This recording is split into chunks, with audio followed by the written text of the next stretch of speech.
What is up guys, JayFerGaming here and welcome to my second F1 2016 track guide. This one is the Bahrain Grand Prix. If you haven't already, do check out the Australian one and my playlist will hopefully be building up, so there'll be quite a few of these track guides out soon. And if you haven't already, do subscribe to my channel for more track guides, career mode and that type of F1 2016 videos. So this is the Bahrain Grand Prix. Some facts about the track: it's the Bahrain International Circuit.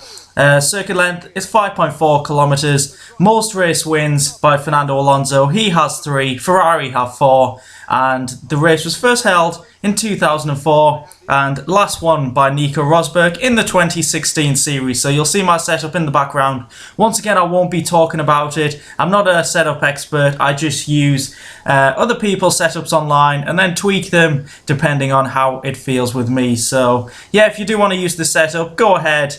But it's the one that definitely suits me. So we're going to be coming round the final corner, starting our quickest lap and identifying all the corners individually. So we're moving through the gears up to gear 8, enable DRS near the start of the straight, and we're looking for the start of this curb just before the 100-meter board, and that's when you want to start braking, coming down through the gears, turning in, hitting the apex. You might lock up, it is a tricky braking zone, and just clipping the curb. You don't want to hit too much of the curb because it is a really bouncy curb and it will unsettle the car. So once you straighten the car up, that's when you want to start turning in for turn 2, and then once again, don't take too much curb. You'll be going up through the gears from 2 to 3 and probably hitting the corner at around 90 miles per hour. But once again, don't go on the green artificial grass there because it will bounce your car and unsettle the car. So blasting through turn 3, it is flat out, up through the gears, up to gear 8, and now we're looking for the 100-meter board because that's when you want to brake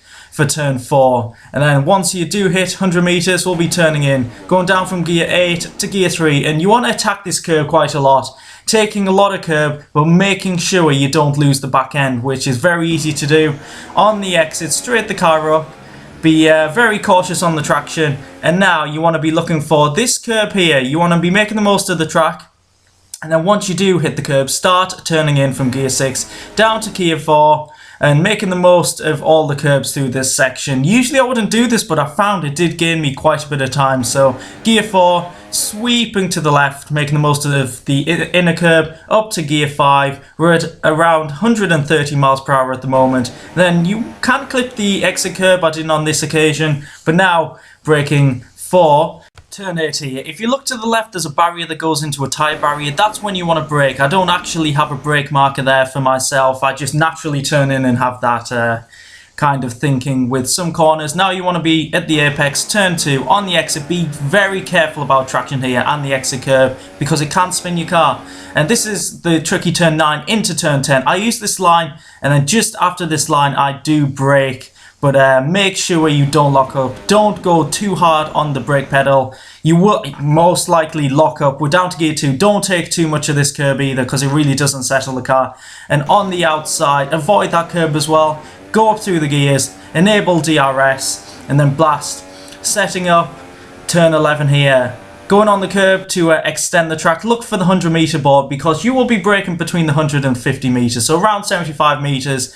Going down from gear 8 to gear 4, clipping the apex here, and then after this corner, do let the car straighten up and don't take too much of the exit curb because that can really attack your back end. So we're coming through here, sweeping right-hander, up through the gears, up to gear 7, straighten the car up, and once you clip this curb, straighten the car up, you'll be setting yourself up for, I think it's turn 12 now, and you'll be going from gear 7 to gear 3. I don't actually have a brake marker there either because I really struggle with this corner, but once again we're taking quite a bit of curb, and then on the exit, straighten the car up through the gears, and then we'll be coming down to the penultimate corner. I'd class it as the final corner personally, but we'll be once again looking for that 100-meter board, and then we'll be braking from 8th gear down to 3rd, and then looking to turn in, hitting the apex, or taking a lot of curb in this instance. I seem to have taken a lot of curb in this lap, and it did work for me,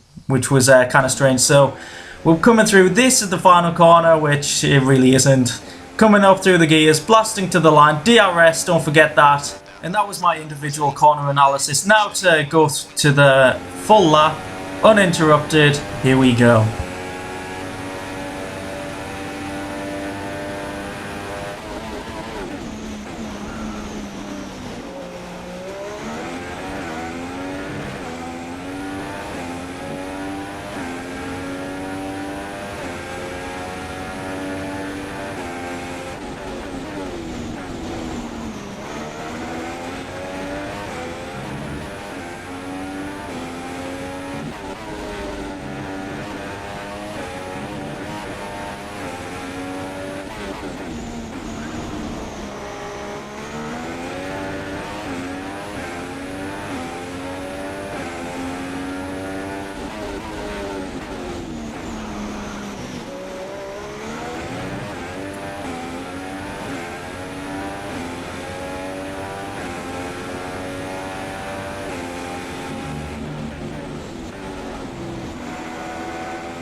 So there we go, that was my Bahrain International Circuit track guide. Do hope you enjoy it. If you did, please leave a like, subscribe if you want to see more track guides and career mode videos just like this. And I'll catch you in my next track guide. Goodbye.